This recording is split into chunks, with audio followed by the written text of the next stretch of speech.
56 inch की छाती धोखा, 2 करोड़ नौकरियां हर साल धोखा, बुलेट ट्रेन धोखा, और क्या ये हर घर 15 लाख धोखा, हर धोखा ही धोखा तो है।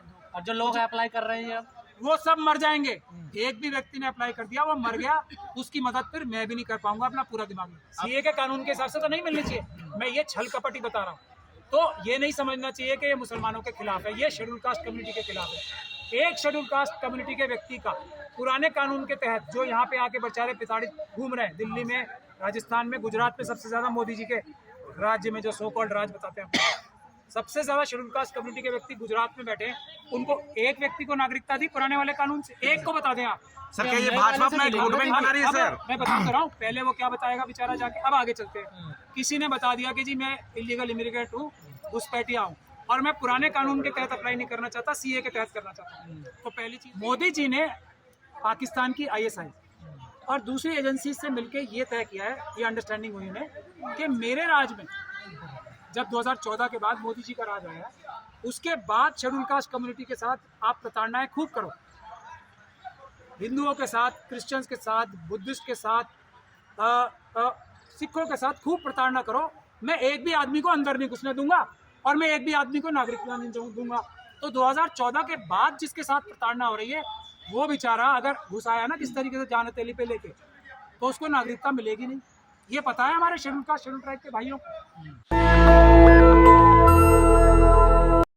सेक्शन 6 सिटीजनशिप एक्ट ऑफ 1955, ठीक है, उसमें 2004 में एक प्रावधान डाला गया था कि ये प्रावधान जो है किसी के लिए भी जो खुला है, वो इलीगल इमिग्रेंट्स के लिए, जो गैर कानूनी रूप से जो घुसपैठिया आ गए हैं देश के अंदर, उनके लिए ये एप्लीकेबल नहीं है।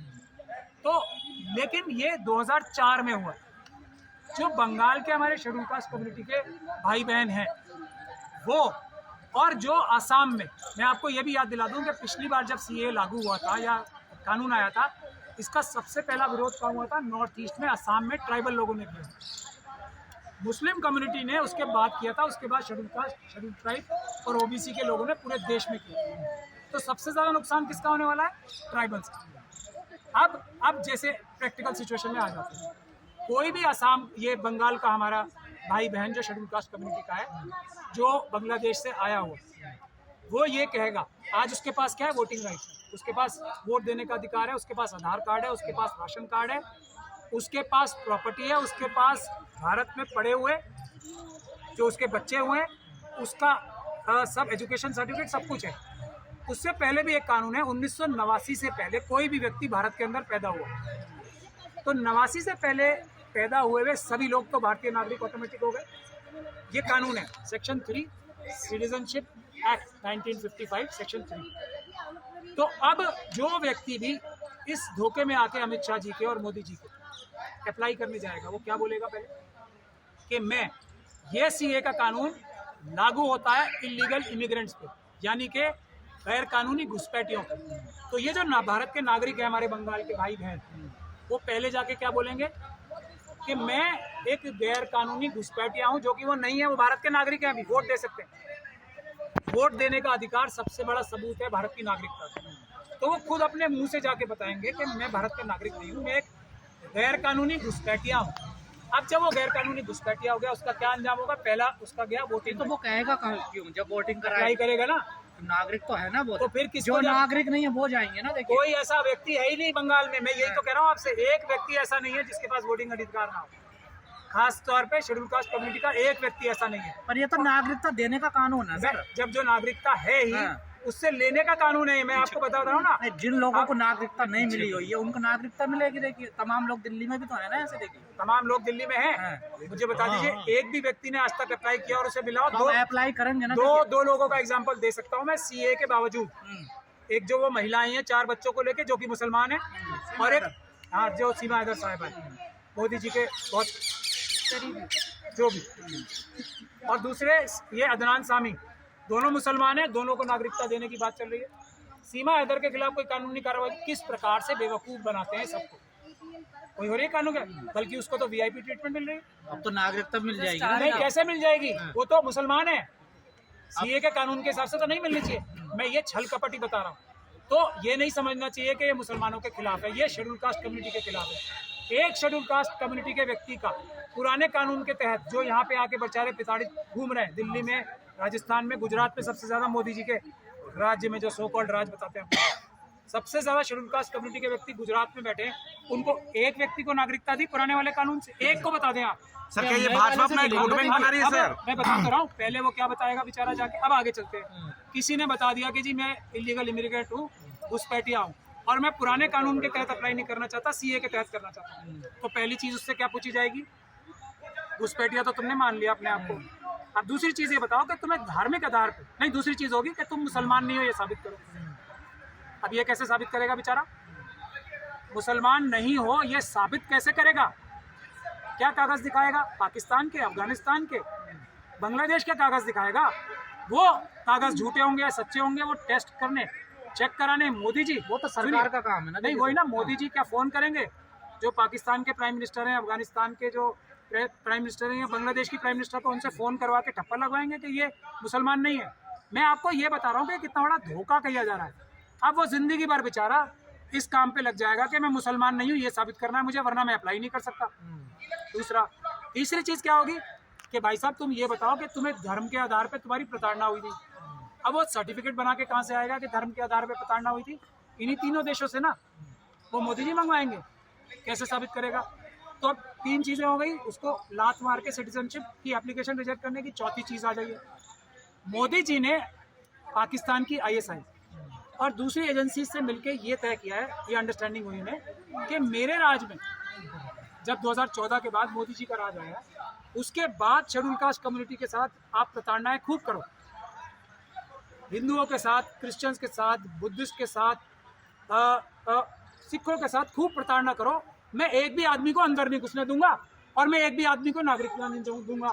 तो 2014 के बाद जिसके साथ प्रताड़ना हो रही है, वो बेचारा अगर घुस आया ना किस तरीके से जान हथेली पे लेके, तो उसको नागरिकता मिलेगी नहीं। ये पता है हमारे शेड्यूल कास्ट, शेड्यूल ट्राइब के भाइयों को कि कितना बड़ा धोखा और आंखों में घुस के झूठ ये RSS और बीजेपी के लोग बोल सकते हैं। और कुछ सबूत चाहिए?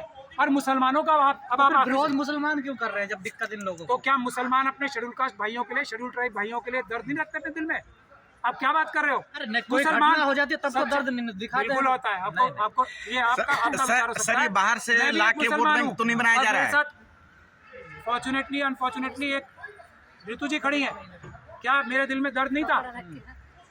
ये तो कोई मैंने नहीं, इतना बड़ा आंदोलन जैसे CNRC का हुआ पिछले दिनों, इतना बड़ा आंदोलन फिर इन्हें करना चाहिए ना SC ST वालों को। नहीं, हम लोग देखिए शेड्यूल कास्ट कम्युनिटी के सारे लोगों ने, सबसे पहला आंदोलन हुआ था असम में, तो मुसलमान इतने निर्दयी और नाकृष्ट होंगे कि अपने जो भाई बहन है SC ST और OBC के, सिख क्रिश्चियन बौद्ध, उनके साथ ही अत्याचार हो रहा है और अपने घर में बैठे रहेंगे चुप होके। मैं ऐसे मुसलमानों को बिल्कुल पसंद नहीं करूंगा। लेकिन अपने से पहले, और मैं आपको उसका एग्जांपल भी दे रहा हूँ, असम में ये एक्सरसाइज हुई है ना सबके सामने, NRC की भी और CAA की भी, सुप्रीम कोर्ट की निगरानी में हुई, हजारों करोड़ रुपए खर्च हुए, और सर्बानंद सोनोवाल जी अब रो रहे होंगे आज, उनसे जाके पूछिए क्या हो गया, CA लागू हो गई, उन्होंने तो इसी के खिलाफ तो CM बनने के सारा षड्यंत्र रचा था। तो वहाँ क्या हुआ असम में जब NRC की एक्सरसाइज हो गई, तब क्या रिजल्ट आया? 75% से ज्यादा नॉन मुस्लिम, जो मुसलमान नहीं थे, उनके नाम गायब थे, और 25% से कम मुसलमानों के नाम गायब हुए। तो ये होने जा रहा है। तो मुसलमान भाइयों का फर्ज है कि अपने शेड्यूल कास्ट, शेड्यूल ट्राइब और दूसरे धर्म के भाइयों बहनों के लिए बिल्कुल संघर्ष करें, और उनको सबसे कम खतरा है ये सोच के वो पीछे ना रहे। मेरा ये उनसे निवेदन है। लेकिन खतरा ज्यादा शेड्यूल कास्ट, शेड्यूल ट्राइब के भाइयों को है। कोई भी हमारा शेड्यूल कास्ट, शेड्यूल ट्राइब का भाई अगर नागरिकता चाहता है तो वो हमारे ऑफिस में आए, मैं उन्हें पुराने कानून से नागरिकता दिलवाऊंगा। मैं उन्हें पुराने कानून से नागरिकता दिलवाऊंगा। ये CA के कानून में अप्लाई मत कर दें, बहुत बड़ा धोखा है। उनकी नागरिकता मिलने की उम्मीद जो ये अभी 11 साल से कम करके 6 साल बता रहे हैं ना, धोखा जिंदगी भर के लिए खत्म हो जाएगी। मैंने आपको भी एग्जांपल देके बता दिया। बिल्कुल चिंता करने की बात नहीं है। कोई भी शेड्यूल कास्ट, शेड्यूल ट्राइब का भाई या बहन भारत में नागरिकता चाहता है तो वो मेरे ऑफिस आ जाए, हम उसे फ्री ऑफ कॉस्ट नागरिकता दिलवाएंगे। जो सरकार दिलवा रही है, सरकार में अप्लाई मत करना, अगर कर दिया तो फिर मैं भी नहीं दिलवा पाऊंगा। वो फिर इतना बड़ा धोखा हो जाएगा फिर हमारे लिए भी सरकार बहुत- सरकार क्यों धोखा करेगी इन लोगों क्योंकि को? धोखे वाली सरकार है ना। हाँ। 56 इंच की छाती धोखा, 2 करोड़ नौकरियां हर साल धोखा, बुलेट ट्रेन धोखा, और क्या, ये हर घर 15 लाख धोखा, हर धोखा ही धोखा तो है। और जो लोग अप्लाई कर रहे हैं अब वो सब मर जाएंगे। एक भी व्यक्ति ने अप्लाई कर दिया, वो मर गया, उसकी मदद फिर मैं भी नहीं कर पाऊंगा, अपना पूरा दिमाग लगा। अप्लाई ऐसा मत तो करो, नहीं, आप मैं दिलवाऊंगा। भड़का तो नहीं रहे हिंदुओं को? मैं भड़का रहा हूँ, मैं कह रहा हूँ मैं दिलवाऊंगा नागरिकता। जब सरकार करे हम दिलवाएंगे, अप्लाई सरकार पे करिए। भरोसा करके तो मैंने आपको अभी प्रोसीजर बता दिया। जैसे ही आपने ये माना कि मैं इलीगल फॉरेनर अपराधी इमिग्रेंट हूँ, तो आपको मिलेगा नहीं। पहले आपको अपना ये बताना पड़ेगा कि मुसलमान कैसे नहीं हूँ, उसके कोई कागज नहीं होंगे आपके पास। उसका हिंदू होना जरूरी है ना, कैसे साबित बौद्ध करेगा? होना जरूरी है, वो बेचारा कैसे साबित करेगा? सिख होना जरूरी है। कैसे साबित करेगा यहाँ भारत के कानून में कि मैं सिख हूँ, मैं क्रिश्चियन हूँ, मैं बौद्ध हूँ? कैसे साबित करेगा? सरकार को सब पता है ना सर, कौन क्या। अच्छा, सरकार को सब पता है तो वो कहेगी हमें पता है, तुम तो मुसलमान हो, भागो। ऐसा क्यों कहेगी सरकार? सरकार की मंशा यही है। अच्छा, सरकार ने आज तक SC/ST एक्ट को लागू क्यों नहीं करवाया? मंशा नहीं है ना। SC/ST सब प्लान क्यों नहीं लागू कराया? ये डॉक्टर रितु साहिबा खड़ी है, इनकी नौकरी कैसे ले ली? ये तो सारी अपने एग्जाम पास करके, इंटरव्यू दे के टॉप यूनिवर्सिटी में, टॉप कॉलेज में टॉप प्रोफेसर बनी थी। तो कैसे लिया? जिसके लिए RSS ने साजिश करके नागपुर में झूठे 35 बच्चे क्रिएट किए, उनके नकली साइन कराए और निकाला इनको। उनको नागरिकता देंगे, इनको अगर इनका बस चले तो रितु की तो नागरिकता भी छीन ले। और इससे बड़ा एग्जाम्पल हो सकता है, प्रिंसिपल से ज्यादा होशियार, उससे ज्यादा समझदार। फिर आप ये पूछ रहे हो कि सरकार क्यों करेगी? रोटी छीन, अच्छा और लो। फिर इसने कहा कि जी मोदी जी ने ये कहा था कि PhD करने वाले सड़क पे बैठ के पकोड़े तलो, उससे रोजगार ले लो। वो करने गई तो FIR, डंडे, मारपीट, एसिड अटैक। अभी नहीं समझ में आ रहा, मोदी जी, अमित शाह जी और RSS शेड्यूल ट्राइब कम्युनिटी के दुश्मन है। इनको फलता फूलता नहीं देख सकते, इसको देख नहीं सकते ऋतु को कि कैसे खड़ी, कैसे मतलब एक खड़ी कैसे है। आप इन लोगों पे भरोसा करना चाहते हैं और मुझ पे नहीं। जो मैं ऋतु के साथ खड़ा हूँ, मुझ पे नहीं करेंगे, मोदी जी पे करेंगे तो अंजाम आपके सामने ही होगा। चलिए ठीक। हम लोग पटियाला हाउस गेट नंबर 4 से डॉक्टर ऋतु और इनके सारे जो सहयोगी पकोड़े बनाने में इनकी मदद करते हैं, 17 तारीख को 17 मार्च दिन में 12 बजे पकोड़े बेचने के लिए मोदी जी के घर पे जाएंगे, 7 रेस कोर्स रोड पे।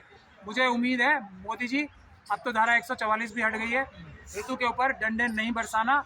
थोड़ा सा पकोड़े खरीद लोगे, इसका भी हौसला बढ़ेगा और आपकी भी जो कही हुई बात थी वो पूरी होगी। क्योंकि PhD करने के बाद नौकरी तो आपने छीन ही ली, इसकी लाखों नौजवानों की नौकरी छीन ली, तो कम से कम पकोड़े तो बेचने दो। इसने सारी कानूनी कार्रवाई पूरी कर ली है, ये एक लीगल स्ट्रीट वेंडर है अभी। और मोदी जी से गुजारिश है कि 200-400 रुपए के पकोड़े ज़रूर खरीद ले, हम लोगों की हिम्मत अफजाई होगी। हम लोग आ रहे हैं 12 बजे, मोदी जी तैयार रह गया। और नाश्ता मत कीजिएगा, बढ़िया पकोड़े होते हैं, इससे बढ़िया पकोड़े आपने चाय भी जिंदगी में रहेगी पकौड़ों के साथ। चाय भी मिलेगी, वो आशुतोष जी लेके आएंगे चाय।